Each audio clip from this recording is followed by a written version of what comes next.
টমি, এটা হলো আমার বাইকনের কুকুর টমি। সে বিশেষ রঙের, বিশেষ কালারের।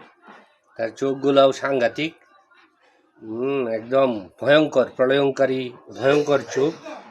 আর সে এই যে বাড়ি পাহারা দিচ্ছে এই মুহূর্তে। এই টমি আমাকে সে চিনে নিয়েছে। তো প্রথম যে সময় আসলাম সে আমাকে ধাওয়া করছিল, আমাকে আসতে দিব না বাড়িতে। পরে যখন আপা অনুমতি দিল, এই যে তারপর সে আমাকে প্রবেশাধিকার দিল। সাংঘাতিক টমি, তাই না? বাড়ি পাহারা দেয়। হ্যাঁ, মানুষের মুরগির কেউ দাওয়া দেয় না, কাউকে বাড়িতে প্রবেশ করতে দেয় না।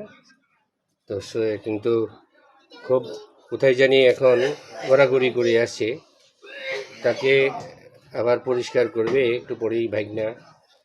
আর তার খাবারের জন্য রয়েছে হলো যে সে এখন কিছুক্ষণ আগে খাবার সারছে, এই যে তার খাবারের পাত্র।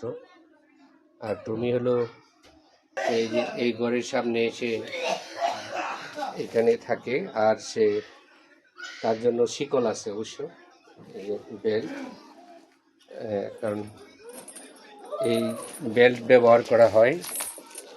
এই যে এটা দিয়ে কি করা হয় তুমি, এই যে টমিকে মাঝে মধ্যে বেঁধে রাখতে হয়, কারণ সে মাঝে মধ্যে আক্রমণাত্মক হয়ে যায়। কেউ অন্য কুকুর বা অন্য কিছু আসলে সে সবাইকে ধাওয়া করে, মাইরও খায়। তো যে কারণে তাকে বেঁধে রাখতে হয়, এই যে, কারণ অন্যদের আক্রমণ থেকে তাকে সেভ করতে হবে। এই জন্য ভাইগনা যখন দূরে কোথাও চলে যাবে তখন তাকে এটা দিয়ে বেঁধে রেখে যেতে হয়, আর নইলে সে মাইর খেয়ে আসে। এই যে এটা তার বেল্ট, নাও এটা গলায় দাও তুমি, এটা গলায় দাও, এটা গলায় দিলে তোমাকে সুন্দর লাগে, দিবা?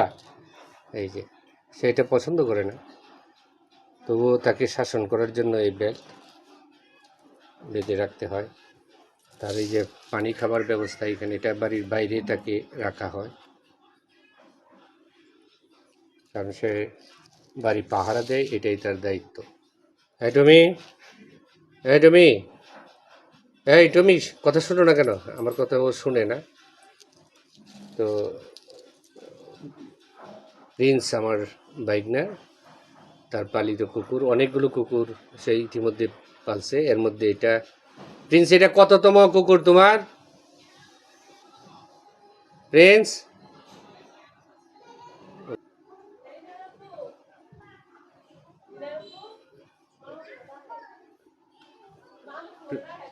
প্রিন্স, এটা তোমার কয় নম্বর কুকুর? এখন মনে নাই না? তো প্রথমে ছিল একটা, হ্যাঁ, এর আগে বিগ শো আসিল না? বিগ শো, জীবনের প্রথমটার নাম ছিল বিগ শো, তাই না? বিগ শো অনেক ভক্ত ছিল, তার সাথে সাথে স্কুলে যেত, অনেক ভক্ত ছিল। সে যখন ছোট ছিল না তখন, হ্যাঁ, বিগ শো, বিগ শো অনেক ভক্ত ছিল। তো টম ট্রেনিং নিচ্ছে সে এখন, তাকে বিভিন্ন ট্রেনিং দিতে হয়, বাইকনা ট্রেনিং দেয়। আর ট্রেনিং দেওয়ার সময় বিশেষ প্রশিক্ষণ তার জন্য রাখা হয়েছে, বিভিন্নভাবে ট্রেনিং দেয়। তো যাই হোক, এই কুকুর প্রভুভক্ত হয়ে থাকে, তাদের প্রতি আমাদের সদয় আচরণ করতে হবে। আবার কুকুর থেকে সাবধানও থাকতে হবে, কারণ সে জলাতঙ্ক রোগের কারণ। ধন্যবাদ সবাইকে।